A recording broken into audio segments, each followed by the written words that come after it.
Welcome everybody. One of the questions that often get asked of us is about our holdout period. What it is, it's kind of a little bit of a different term that's not so much used. You hear more out of sample and in sample, but holdout is out of sample, but it's a special one. And out of sample kind of gets bandied about in a number of different definitions. Rather than trying to redefine something that's had so many definitions, a whole new term called this holdout is what then others use. So today I'm going to go through and explain what holdout is and why it's very helpful, almost a necessity, when you're creating your systems. So what we're going to do is a read along. So we've done a white paper that's on our website. So if you go to our website, you'll be able to download this white paper, and then this is what we'll do today. So it's under the research tab.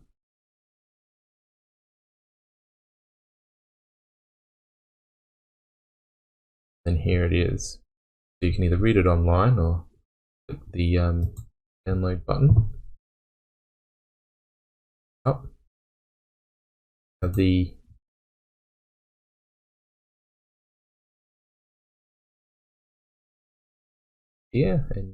click through parts through this holdout. Good one. But first, what I want to show you is this graph. So if you look at this graph here, what it is if we can imagine this blue is our development period. So that's the period that we're training our robot on and we're looking at and we're improving it over. Imagine the second period, this red period, the results that we get when we run it live.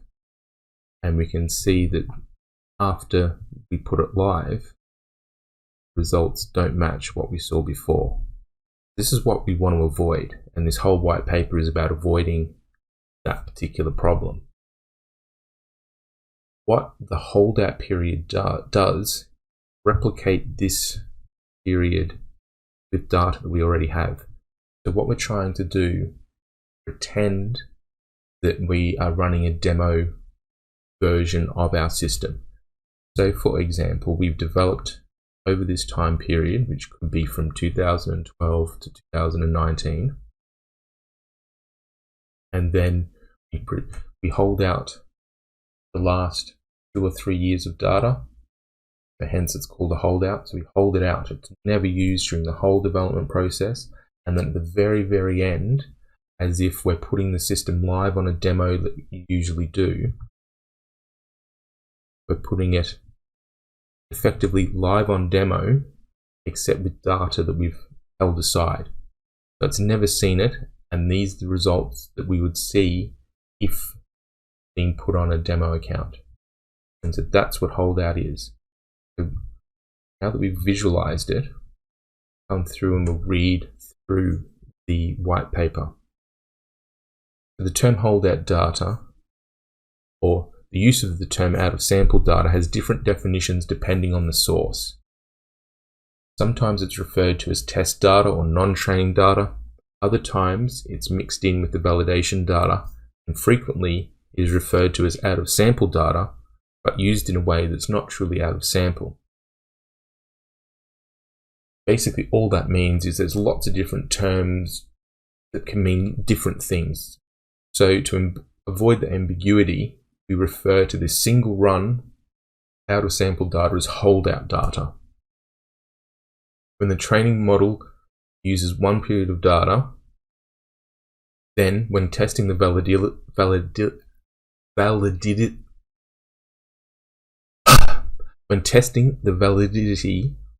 of what has been created, we use a separate, never used second period of data. As I explained before, we might develop using 2011 to 2018. We use that data over and over and over again, like millions and millions of times in the way that we do it.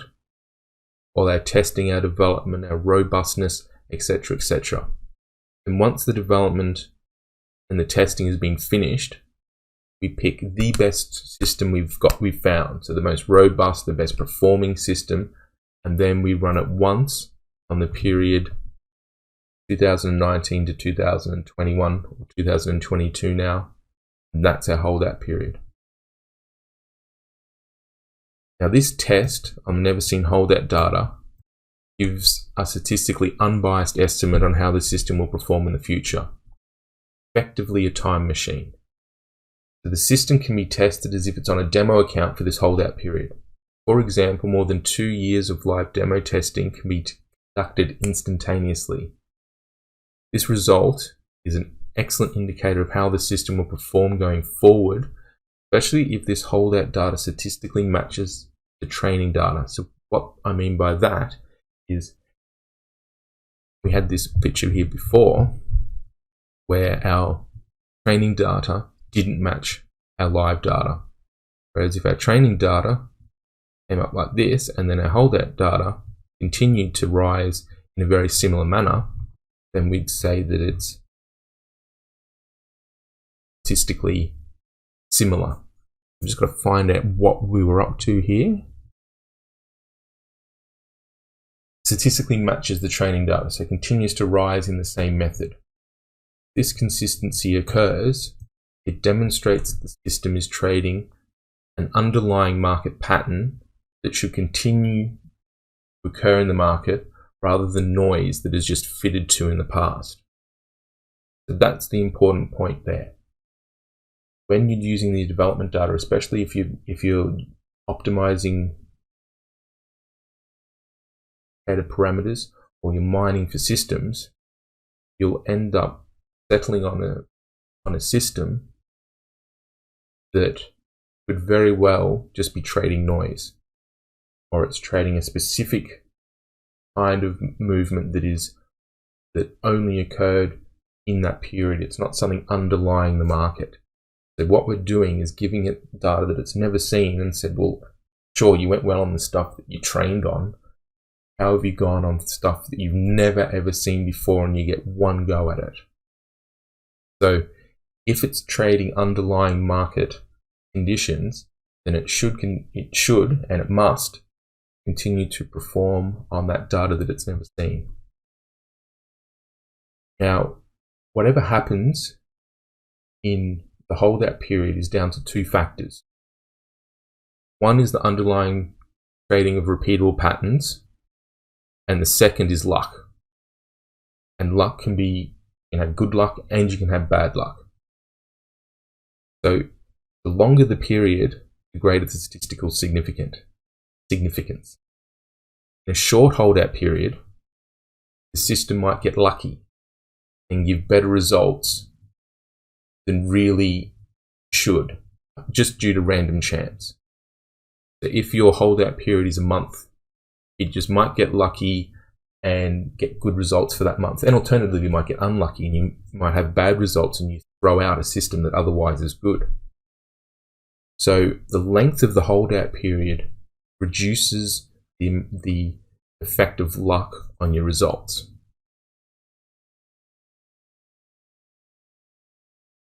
So in a short holdout period, the system may be lucky and give better results than might be expected purely due to random chance. In a long holdout period, this good luck is likely to be balanced by alternative periods of bad luck, evening out the whole effect of the luck. So as time increases, you're going to get good luck, bad luck, and hopefully over the course of time settles at a true indication of how the system will perform. So an even spread of good and bad luck over an extended period of time reduces the overall effect of luck in the holdout results, therefore leaving only the results from the underlying repeatable patterns that are in the data. So this gives you a greater certainty that the system will continue to work in the future. So just to summarize all that, what it's saying is that we have the data that we train on, then we test it over a period of a couple of years, see how it would go as if it was a demo test. Now, the result of that demo test is down to two things: luck and patterns. We want to make sure it's found patterns and it's not just lucky. So one way to reduce the effect of luck is to increase the size of your holdout period. The longer the holdout period, the more likely the good and bad luck balance out. Now, this is the important part. You can only run this test once. Should the result not meet the high expectations, the whole system and all of its development should be binned, absolutely thrown away, and the entire development process restarted from the beginning. The point of holdout data is to judge the system, not improve it. You're done improving it. By the time you run the holdout period, your development is finished. It is as if you're putting that system live.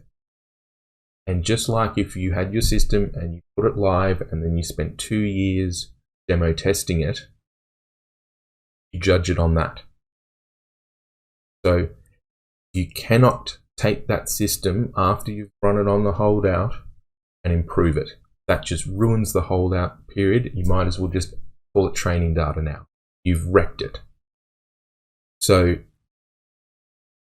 I'll reiterate that sentence and reread that sentence. The point of holdout data is to judge the system, not improve it. It's the very last thing. What holdout data does is say, is this system good enough to go live? It does not give you where to improve it. If it doesn't pass the test to go live, then all your work gets junked. Whether it's 2 weeks, 2 months, however long it took to get to that point in time, you've got to throw it all away and begin again. Otherwise, you're not using true holdout data. You have to be disciplined about this. We believe proper use of the holdout data is the best tool available for system developers to test the robustness of their systems. As much time as possible should be set aside for it, or as much data as possible set aside for it. It is fortunate that the period 2019 to 21 and now 22 contained some dramatic markets during the period of the pandemic, giving the systems an excellent robustness test. Reiterating the point again, this data is precious and can only be used once. The quality of the system must be very, very high before it's used on the holdout data. It must be a completed system. It must be one that you're ready to use, you're happy with, you think is perfect. Now you find out if it is.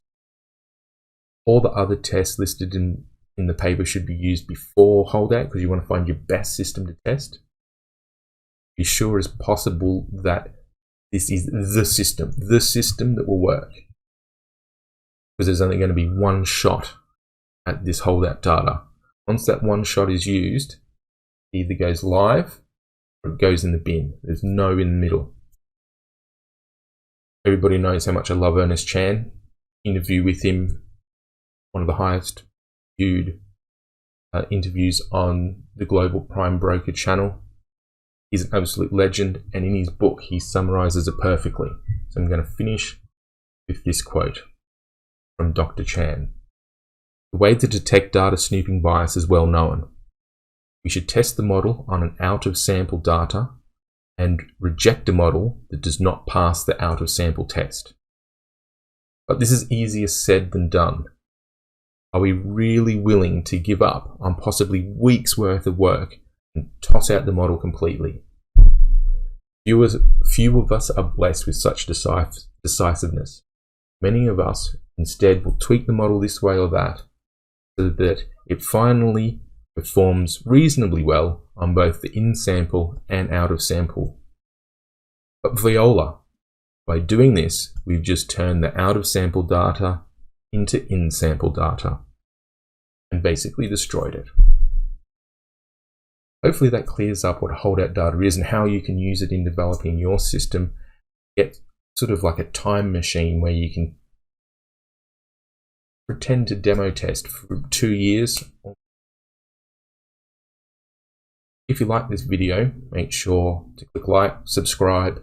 If you have any other questions you'd like me to touch on, put them down in the comments, or jump on our Discord, the link's on our website, and ask us about it on there. So until next time, green pips everyone. Bye.